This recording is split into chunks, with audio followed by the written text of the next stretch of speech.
त्याने यरीहोत प्रवेश केला व त्यातून तो पुढे जात होता. तेव्हा पहा, जक्कई नावाचा कोणी एक मनुष्य होता. तो मुख्य जकातदार असून श्रीमंत होता. येशू कोण आहे हे पाहण्याचा तो प्रयत्न करीत होता, पण गर्दीमुळे त्याचे काही चालेना, कारण तो ठेंगणा होता.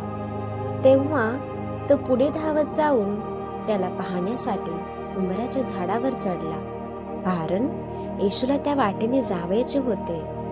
मग येशू त्या ठिकाणी येताच दृष्टी वर करून त्याला म्हणाला, जक्कया, त्वरा करून खाली ये, कारण आज मला तुझ्या घरी उतरावेसे आहे. तेव्हा त्याने त्वरेने खाली उतरून आनंदाने त्याचे आगत स्वागत केले. हे पाहून सर्व लोक कुरकुर करू लागले की पापी मनुष्याच्या घरी हा उतरावयास गेला आहे. तेव्हा जक्कई उभा राहून प्रभूला म्हणाला, प्रभूजी, पहा, मी आपले अर्धद्रव्य दरिद्रास देतो, आणि मी अन्यायाने कोणाचे काही घेतले असेल तर ते चौपट परित करीतो. येशूने त्याला म्हटले, आज ह्या घराण्याला तारण प्राप्त झाले आहे, कारण हाही अब्रामाचा पुत्र आहे. कारण मनुष्याचा पुत्र हरवलेले शोधावयास व तारावयास आला आहे.